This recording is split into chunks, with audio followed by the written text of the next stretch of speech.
नमस्ते दोस्तों, स्वागत है आपका हमारे चैनल पर। कृपया वीडियो को शुरू करने से पहले चैनल को लाइक करें, सब्सक्राइब करें और बेल आइकन दबाना न भूलें ताकि आपको हमारी हर नई वीडियो की सूचना मिले। श्री कृष्ण का जन्म और प्रारंभिक जीवन। मथुरा में कंस का अत्याचार चरम पर था। वह एक क्रूर राजा था जिसे भविष्यवाणी मिली थी कि उसकी बहन देवकी का 8वां पुत्र उसका वध करेगा। भयभीत कंस ने देवकी और उनके पति वासुदेव को कारागार में डाल दिया। एक एक करके कंस ने उनके पहले 7 बच्चों को मार डाला।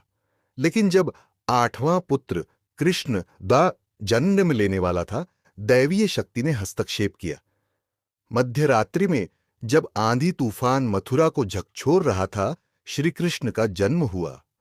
कारागार के ताले अपने आप खुल गए और वासुदेव को आदेश मिला कि वह बालक को गोकुल में नंद और यशोदा के पास ले जाएं।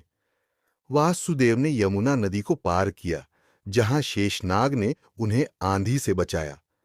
गोकुल में कृष्ण को यशोदा की नवजात पुत्री के साथ बदल दिया गया। कंस ने उस पुत्री को मारने की कोशिश की, लेकिन वह दैवीय शक्ति के रूप में प्रकट हुई और कंस को चेतावनी देकर अंतर्धान हो गई। गोकुल और वृंदावन की लीलाएं। गोकुल में कृष्ण का बचपन यशोदा और नंद के प्रेम में बीता। वह एक शरारती बालक थे जिन्हें माखन चुराने की आदत थी। उनकी माखन चोरी की लीलाएं गोकुलवासियों के लिए आनंद और परेशानी दोनों का कारण थीं। यशोदा माता उन्हें डांटतीं, पर कृष्ण की मुस्कान और मासूमियत के आगे उनका गुस्सा पिघल जाता। कंस ने कृष्ण को मारने के लिए कई राक्षस भेजे।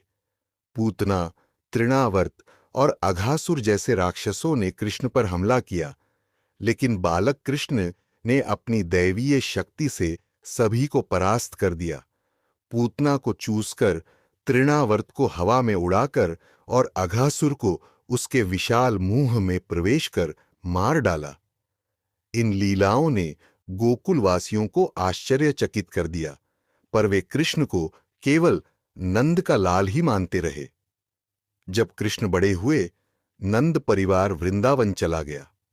वहां कृष्ण ने गोप गोपियों के साथ अपनी रासलीलाएं शुरू की। उनकी बांसुरी की मधुर धुन गोपियों को मंत्रमुग्ध कर देती थी।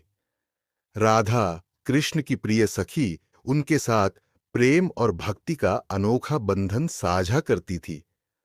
राधा कृष्ण का प्रेम दैवीय और आध्यात्मिक प्रेम का प्रतीक है, जो भौतिक इच्छाओं से परे है। कृष्ण की वीरता और कालिया मर्दन। वृंदावन में यमुना नदी में कालिया नाग रहता था, जिसने नदी को विषैला कर दिया था। एक दिन जब कृष्ण के सखा गायों को पानी पिलाने गए, वे विष के प्रभाव से बेहोश हो गए। कृष्ण ने यमुना में छलांग लगाई और कालिया के साथ भयंकर युद्ध किया। उन्होंने कालिया के फणों पर नृत्य किया, उसे परास्त किया और उसे यमुना छोड़ने का आदेश दिया। इस घटना ने कृष्ण की दैवीय शक्ति को और स्पष्ट किया। इसी तरह कृष्ण ने गोवर्धन पर्वत को अपनी उंगली पर उठाकर वृंदावनवासियों को इंद्र के प्रकोप से बचाया। इंद्र ने भारी वर्षा शुरू की थी, पर कृष्ण ने गोवर्धन को छत्र की तरह उठाकर सभी को आश्रय दिया। इस लीला ने इंद्र का अहंकार तोड़ा और कृष्ण की महानता को स्थापित किया। मथुरा वापसी और कंसवध। जब कृष्ण और उनके भाई बलराम बड़े हुए, कंस ने उन्हें मथुरा आमंत्रित किया ताकि वह उन्हें धोखे से मार सके। लेकिन कृष्ण और बलराम ने कंस के सभी योद्धाओं जैसे चाणूर और मुष्टिक को परास्त कर दिया। अंत में कृष्ण ने कंस को उसके सिंहासन पर खींचकर उसका वध किया। इस तरह मथुरा को कंस के अत्याचार से मुक्ति मिली। कृष्ण ने अपने माता पिता देवकी और वासुदेव को कारागार से मुक्त किया, लेकिन उन्होंने वृंदावन की सादगी को चुना और मथुरा में ज्यादा समय नहीं बिताया। इसके बाद वे द्वारका चले गए, जहां उन्होंने एक समृद्ध और धर्मनिष्ठ साम्राज्य की स्थापना की। महाभारत और कृष्ण की भूमिका। कृष्ण की सबसे महत्वपूर्ण भूमिका महाभारत में थी। वे पांडवों के मार्गदर्शक और मित्र थे। अर्जुन के सारथी बनकर उन्होंने कुरुक्षेत्र के युद्ध में भगवद गीता का उपदेश दिया। गीता में कृष्ण ने कर्मयोग, भक्ति योग और ज्ञान योग का दर्शन समझाया, जो आज भी मानवता के लिए मार्गदर्शक है। उन्होंने अर्जुन को धर्म के लिए लड़ने का साहस दिया और पांडवों की विजय सुनिश्चित की। कृष्ण ने युद्ध में अपनी चतुराई और रणनीति से पांडवों की रक्षा की। द्रौपदी के चीरहरण के समय उन्होंने द्रौपदी की लज्जा बचाई। अभिमन्यु की मृत्यु पर उन्होंने सुभद्रा को सांत्वना दी। उनकी कूटनीति और शक्ति ने युद्ध का रुख पांडवों के पक्ष में मोड़ा। कृष्ण का अनोखा नृत्य, नवतारक नृत्य। अब हम उस अनोखे नृत्य की बात करते हैं जो अभी तक किसी वीडियो में नहीं आया। यह नृत्य कृष्ण की 9 प्रमुख लीलाओं और उनके 9 गुणों, नवगुण का प्रतीक है।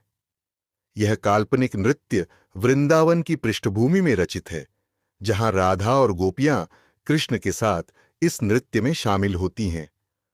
नृत्य का स्वरूप, स्थान, यमुना के किनारे चांदनी रात में, जहां कमल के फूल खिले हैं और चंद्रमा की रोशनी पानी पर नाच रही है। संगीत, कृष्ण की बांसुरी की मधुर धुन, तबले की लय और गोपियों की मधुर स्वर लहरियां। इसके साथ एक काल्पनिक वाद्य, तार मंजरी, एक तारों से बना वाद्य जो तारों की ध्वनि जैसा संगीत उत्पन्न करता है, बजता है। नृत्य की संरचना, यह नृत्य 9 चरणों में विभाजित है। प्रत्येक चरण एक लीला और गुण को दर्शाता है। 9 तारों, नवतारक का प्रतीकात्मक चित्रण मंच पर प्रोजेक्शन के माध्यम से किया जाता है, जो आकाश में चमकते हैं। 9 चरण और उनकी थीम, जन्मलीला, करुणा। नृत्य की शुरुआत कृष्ण के जन्म से होती है। नर्तक, ऋषि अत्येका। कृष्ण का किरदार एक नीले रंग की रेशमी चादर में लिपटकर मंच पर प्रकट होता है, जो उनकी दैवीय उत्पत्ति को दर्शाता है। गोपियां उनके चारों ओर गोलाकार नृत्य करती हैं, जो करुणा और प्रेम का प्रतीक है। माखन चोरी, शरारत। कृष्ण मटकी से माखन चुराते हुए एक हल्के फुल्के नृत्य में भाग लेते हैं। नर्तक तेज, चंचल कदमों के साथ मटकियों के बीच छिपते छिपाते नाचते हैं, जो उनकी शरारती प्रकृति को दर्शाता है। कालियामर्दन, शक्ति। यमुना के जल को दर्शाने के लिए नीले और हरे रंग की रोशनी मंच पर फैलती है। कृष्ण कालिया के फणों पर नृत्य करते हैं, जिसमें नर्तक अपने पैरों की उंगलियों पर संतुलन बनाते हुए तेज चक्कर लगाते हैं। यह शक्ति और साहस का प्रतीक है। गोवर्धन लीला, रक्षा। नर्तक एक विशाल पर्वत, प्रॉप्स द्वारा निर्मित, को अपनी उंगली पर उठाता है, जबकि गोपियां उसके नीचे आश्रय लेती हैं। यह नृत्य धीमा और शांत है, जो रक्षा और विश्वास को दर्शाता है। रासलीला, प्रेम। राधा और गोपियों के साथ कृष्ण का रास नृत्य, जिसमें गोलाकार गति और जोड़ीदार नृत्य शामिल है। यह प्रेम और भक्ति का प्रतीक है। नर्तक एक दूसरे के साथ तालमेल बनाते हुए मंच पर तितली जैसे उड़ते हैं। कंस वध, न्याय। यह चरण युद्ध और विजय को दर्शाता है। नर्तक तेज, मार्शल आर्ट प्रेरित कदमों के साथ कंस, एक अन्य नर्तक, को परास्त करता है।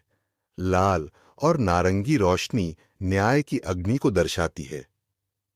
गीता उपदेश, ज्ञान। यह एक शांत, ध्यानमग्न नृत्य है, जहां कृष्ण अर्जुन एक अन्य नर्तक को उपदेश देते हैं। नर्तक यौगिक मुद्राओं और धीमी गतियों के साथ ज्ञान का प्रसार दर्शाते हैं। द्वारका स्थापना, नेतृत्व। नर्तक एक राजसी मुद्रा में मंच पर राजा के रूप में प्रकट होता है। यह नृत्य नेतृत्व और धर्म की स्थापना को दर्शाता है, जिसमें नर्तक समूह के साथ सामंजस्य बनाता है। विश्वरूप दर्शन, दैवीयता। अंतिम चरण में कृष्ण अपने विश्वरूप का प्रदर्शन करते हैं। मंच पर प्रोजेक्शन और लेजर लाइट्स के माध्यम से ब्रह्मांड, तारे और ग्रह दिखाए जाते हैं। नर्तक एक भव्य, तेज चक्करों वाला नृत्य करता है, जो उनकी दैवीयता को दर्शाता है। नृत्य की विशेषताएं। वेशभूषा। कृष्ण नीले और सुनहरे रंग की धोती, मोर पंख मुकुट और बांसुरी के साथ नाचते हैं। गोपियां रंग बिरंगे लहंगे और आभूषणों में होती हैं। कालिया मर्दन में सांप जैसे प्रॉप्स और हरे रंग की पोशाकें उपयोग की जाती हैं। प्रकाश और प्रोजेक्शन। मंच पर डिजिटल प्रोजेक्शन का उपयोग होता है, जो यमुना, गोवर्धन और विश्वरूप को जीवंत करता है। प्रत्येक चरण में रंग बदलते हैं, जैसे नीला यमुना, हरा वृंदावन और सुनहरा दैवीयता। कोरियोग्राफी। नृत्य में भारतीय शास्त्रीय नृत्य, कथक और भरतनाट्यम के साथ समकालीन और फ्यूजन तत्व शामिल हैं। तेज चक्कर, यौगिक मुद्राएं और समूह नृत्य इसकी विशेषता है। प्रतीकात्मकता। 9 तारों का प्रतीक 9 गुणों, करुणा, शरारत, शक्ति, रक्षा, प्रेम, न्याय, ज्ञान, नेतृत्व, दैवीयता को दर्शाता है। प्रत्येक तारा मंच पर एक प्रोजेक्शन के रूप में चमकता है। यह नृत्य अभी तक किसी वीडियो में नहीं आया, क्योंकि यह एक काल्पनिक रचना है जो कृष्ण की लीलाओं को एक नए, आधुनिक और दृश्यात्मक रूप में प्रस्तुत करती है।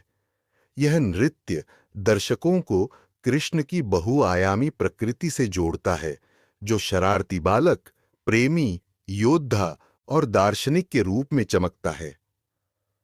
कृष्ण का अंत और विरासत। कृष्ण की मृत्यु भी उतनी ही रहस्यमयी थी जितनी उनकी जिंदगी। महाभारत के बाद जब यदुवंश में कलह बढ़ा, कृष्ण ने अपने कर्तव्यों का निर्वहन किया। एक दिन प्रभास क्षेत्र में एक शिकारी ने गलती से उनके पैर में तीर मार दिया, जो उनकी मृत्यु का कारण बना। यह तीर उनके पैर के तलवे में लगा, जो उनका एकमात्र कमजोर स्थान था। कृष्ण की मृत्यु के बाद द्वारका समुद्र में डूब गई, लेकिन उनकी शिक्षाएं और लीलाएं अमर रहीं। भगवद गीता आज भी विश्व भर में लोगों को प्रेरित करती है। उनकी रासलीला और भक्ति का संदेश भारतीय संस्कृति का अभिन्न अंग है। निष्कर्ष। श्री कृष्ण की कहानी केवल एक पौराणिक कथा नहीं, बल्कि जीवन का दर्शन है। वे एक शरारती बालक, प्रेमी, योद्धा और दार्शनिक थे, जिन्होंने हर रूप में मानवता को प्रेरित किया। नवतारक नृत्य उनकी इन लीलाओं को एक अनोखे, आधुनिक और दृश्यात्मक रूप में प्रस्तुत करता है, जो उनकी दैवीयता और मानवता को एक साथ जोड़ता है। यह नृत्य न केवल मनोरंजन करता है, बल्कि कृष्ण के गुणों को आत्मसात करने की प्रेरणा भी देता है।